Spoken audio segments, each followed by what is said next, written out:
Well, I'm in the process of thinking about what I can make my forge out of. This pipe is too small. It's just 6 inches to the inside.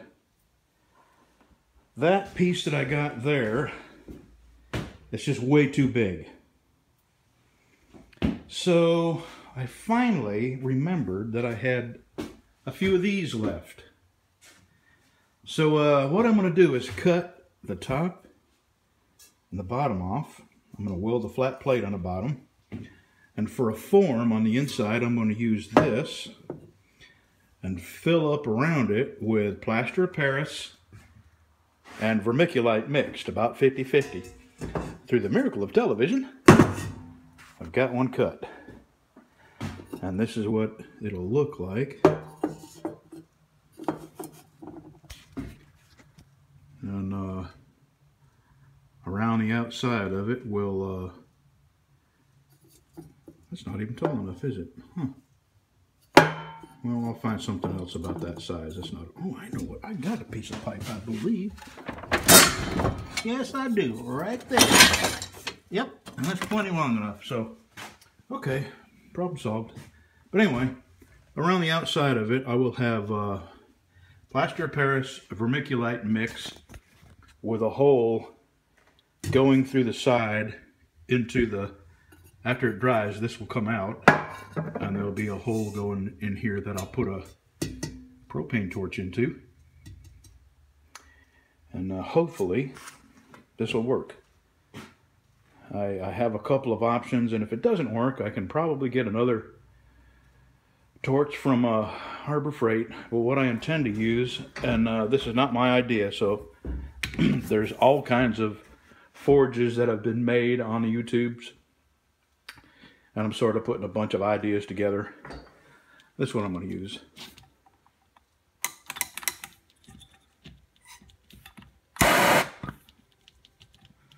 Only I'm going to use it off of a 20-pound propane tank. So anyway, I got to get that pipe out of there, and I'm going to dig through there and find some legs and something to pick it up with, maybe a handle of some sort. And I may have this done today. Alright, I'm getting to work. Alright, I got some legs cut out, and I made the legs. These are wider than the body, so there's just no chance of this ever tipping over. I got a handle I'm going to weld up there, and this is going to be the chamber. It's, what is it, 3, is that 4?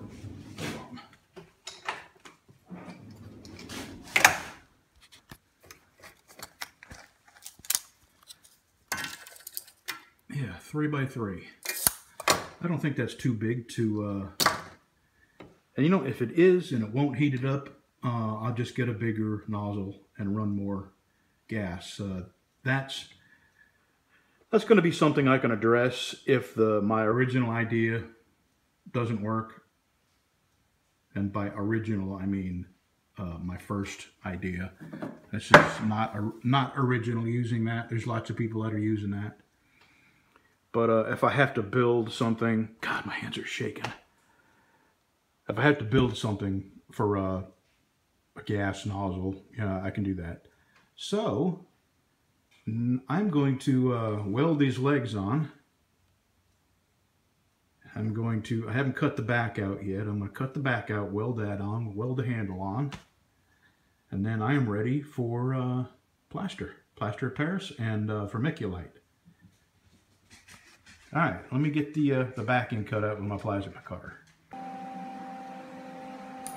Okay, got the legs welded on. Got the handle welded on. I don't have the back on yet. I'm fixing to cut that out now.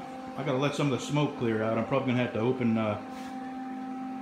that door back there. I still haven't found a place for my thinking chair, but I will. Anyway, that's next. I'll cut that out. I've already sanded the paint off where I'll be welding. Mostly. Alright, I'm going to cut that out with my plasma cutter and get that tacked on there. Alrighty, got the back on, and that's how you do it, Uncle Buck, if you was wondering what good welding looked like. So, I still have not completely decided that I'm going to use that square tube. What I'm afraid of is, you know, what I'm going to use, plaster of Paris and vermiculite. I mean, it's not made for these high temperatures. And from what I understand, it works. You might get 20 or 30 knives out of it and then have to redo it, which, you know, this will get me started. But what I'm afraid of is that a flat roof doesn't have the strength of a concave roof. So I may just hang in there and wait till I find the right size pipe. This is as much as I can weld right now. The front is going to be open because when I fill it up with plaster of Paris, I'll be tipping it up like this, and the pipe will be in the middle, and the plaster of Paris will come even with this. So, but anyway, I think I'm going to hit this with a sander and clean up some of my welds. Not that it needs a lot of cleaning up, mind you. And no, I'm not going to do a close-up. Okay, I'm going to clean it up a little bit and be thinking on whether I want to use that square pipe or not.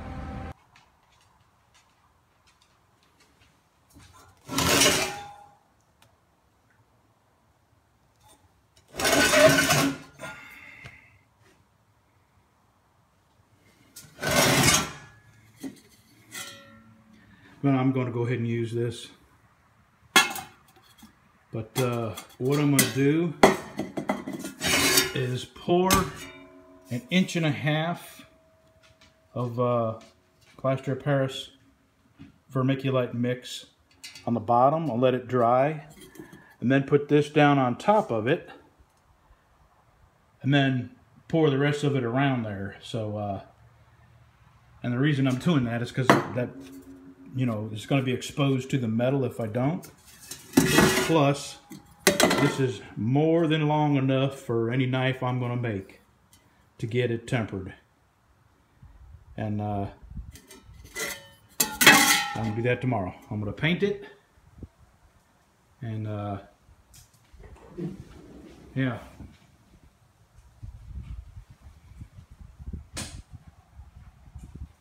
Alrighty. I'll be back out here tomorrow unless my wife has an appointment or a Walmart that I'm not aware of. See you tomorrow.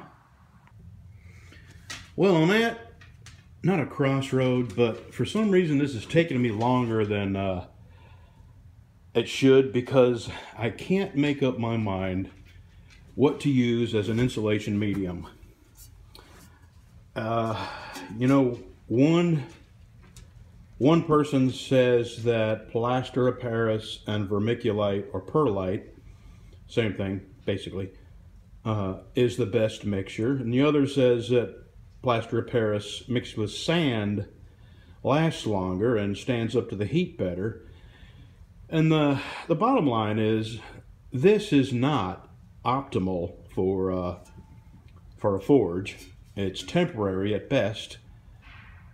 And I've looked everywhere for fire brick. Now, stove brick is not the same thing as fire brick. Stove brick is pretty easy to find, but it does not stay together at the temperatures needed for forging.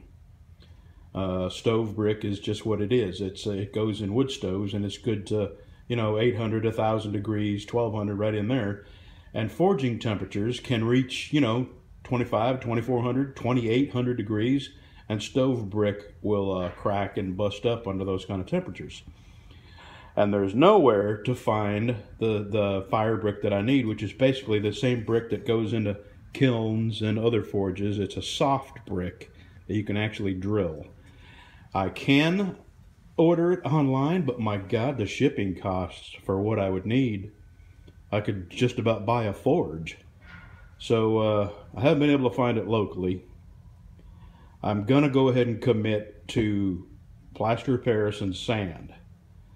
That seems to be the best mixture. There's a lot of videos on the internet, on YouTube, of people using that, and there's also videos of people using perlite and plaster of Paris, but I think I'm going to go with the sand. And what I have, I have some pavers sand. It's sand that you put down before you put pavers down, concrete blocks, and it has a lot of rocks in it. And I'll show you. What I'm doing is I got a colander from the house, and I'm sifting all the big rocks out.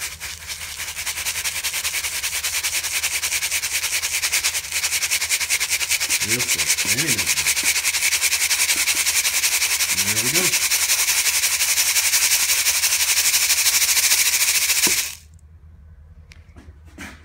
And that's what's left. Still got a little tiny rocks in it, but this is all I've done so far.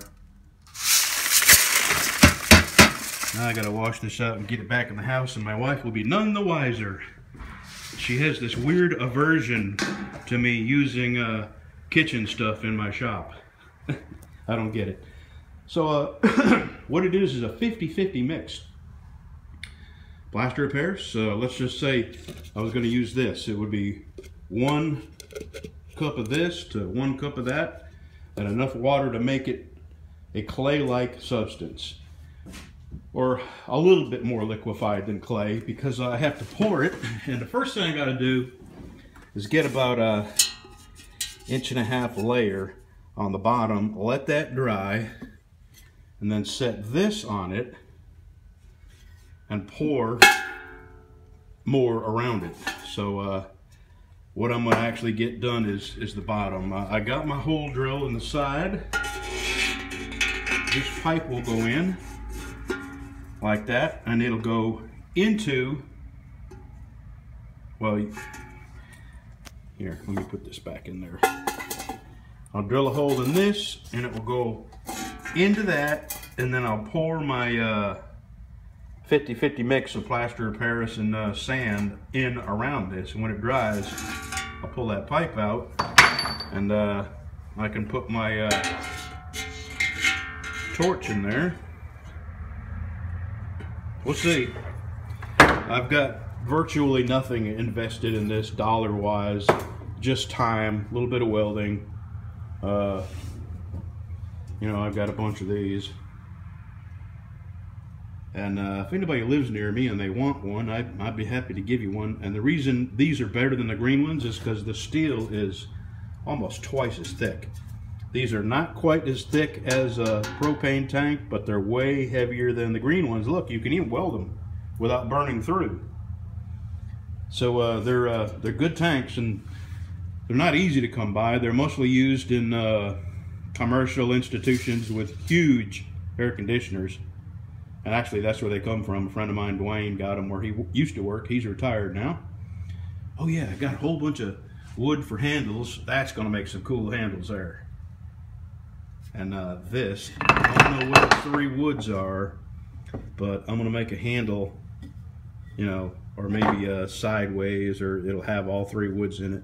I can't wait to start making handles. And I think that's cherry. He gave me a piece of cherry. And anyway, let me get the, I'm going to get a mark around here where I know what 1.5 inches is all the way around the inside. I'll get my stuff mixed up, and the next shot I'll have it in here. Well, one thing's for certain, I'm going to need more plaster of Paris. Probably one more thing, because I have a little bit left in the bottom of that, and I think 2 of those and what's left there will fill up around that. And we'll see. I kind of hate wasting time. This is why I kind of overdo things sometimes, because I hate wasting time and effort and parts on stuff that's not going to work out. So this is a real unknown for me. And on the internet, there are no definitive answers about what works best and how long it lasts. So essentially, this is an experiment. And as I find out how well it works, if it works, how long it works, I'll put that information on the internet. Okay, nothing to see here. I've got to go to town and get another thing of plaster of Paris. So, see you tomorrow. Okay, I didn't go in, but it's not tomorrow yet. I still don't have enough of that. But I just thought I'd show you. This got hard fast. I mean, within a few minutes. And this is what this looks like. Now when I get all this poured in here around it, I'll put a pair of pliers on this, yank that pipe out, and I think I can pull this out. If I can't, I have a Dremel. I can get in there and cut like a seam up the side, and I'll be able to get it out. That won't be a problem. But that's what it looks like. Tomorrow, I gotta run, get some more plaster of Paris, and then I'm gonna get my wife out here with me and have her hold this exactly right there, because it's 3 inches all the way around, and it doesn't have to be in the middle, but you know how I am. I'm kind of obsessive about things. Anyway, see you tomorrow. Well, kind of made a mess here, but I'll get it cleaned up. It was, I used, let's see, three whole plaster of Parises and an equal amount of sand. It sure didn't look that big, but it took it all. Actually, I didn't quite have enough to fill it up to the edge, which was my goal, but that's about 1/2 of an inch. It's not enough to go by more. Okay, I'm gonna let this set all day. I doubt I'm just gonna be able to twist this right out of there and it'll be nice and easy. It's probably gonna be some work. I'm gonna set this, I'm gonna give this about an hour, maybe 2, for the water to percolate up out of it. And then I'm gonna go set it on my wood stove in there, because it's in the 30s again today. In the 70s the other day. Now it's in the 30s. Crazy weather. Alright, so yeah, in a couple hours I'll set that on my stove. And I'm not going to mess with it again today. Tomorrow I'll come out here and get this out of it. Tell you what, this is already getting hard. I wonder if I should do that now.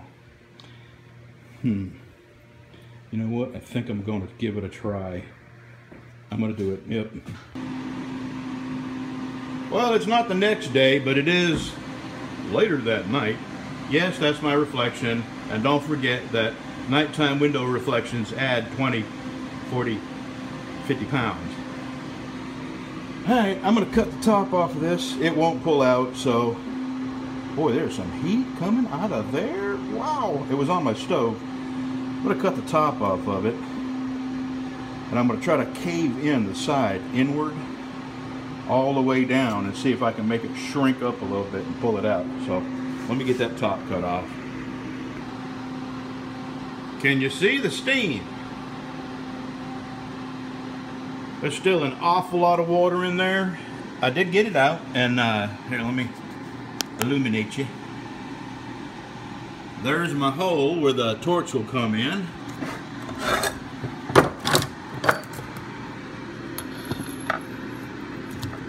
Yeah.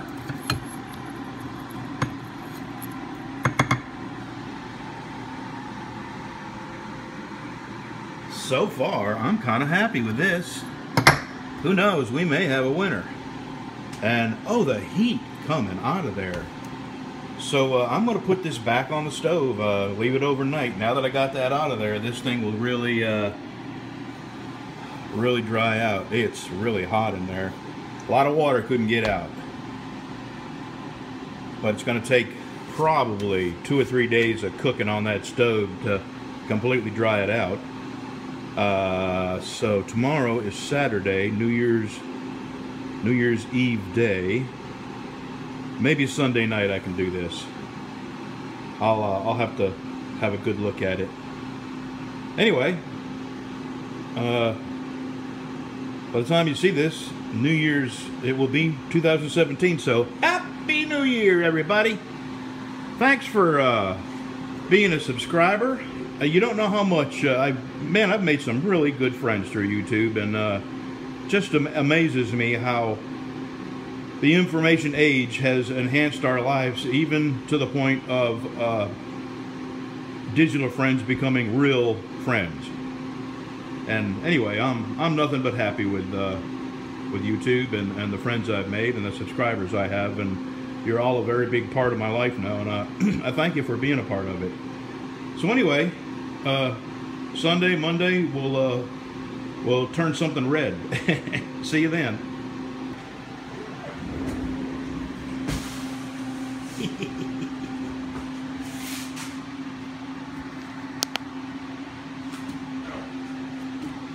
Hello, hello, hello, hello.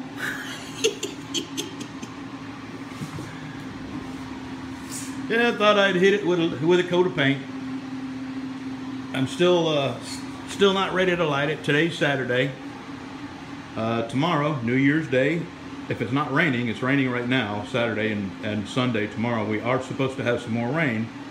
But if it's not raining, this goes for its trial run.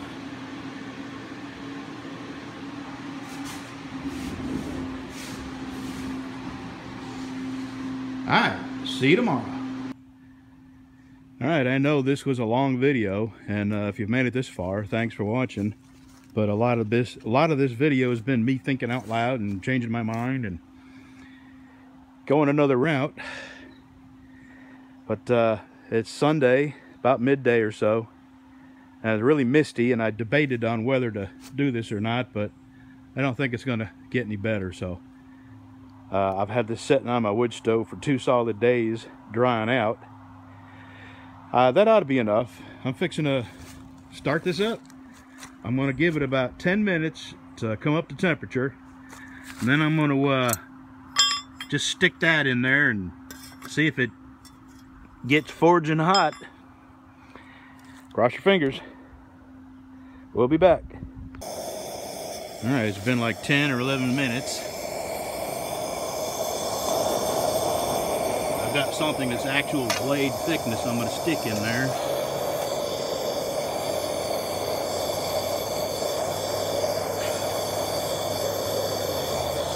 Tell you what, I'm just going to hold it there for now. I'll show you if it turns red, cherry red. It's only been a couple of minutes, and it is definitely starting to turn red in there.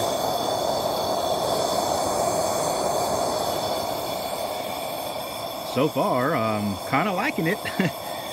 This is not ideal by any means, but if you're a knife maker or wanting to be a knife maker just starting out, this is an expense you can avoid till you have to replace it. You know, like a 2x72 belt grinder is what everybody says you got to have. But you know, there's guys that have made knives with 1x30. Well, Ricky Wallace, perfect example. He makes fantastic knives on a 1x30 belt grinder with a 4x36, I believe, helping them.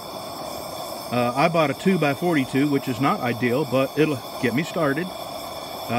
This is not the perfect knife making forge, but it was free. Basically, the money I've spent, I've got into the plaster of Paris. Sand is free. The Freon can is free. All the other parts, you know, the legs and the handle is just stuff I had laying around in my junk box. So, you know, I probably got 20 bucks into this total. Huh. Tell you what, I'm gonna pull this out. It's been, well, probably 3 minutes, 4 minutes. It's not dark. I'll tell you what, I'm gonna put it back in there, and when I take it out next time, I'm gonna run into my shop where it's dark. It's definitely red. When it's inside there, you can see it's all red.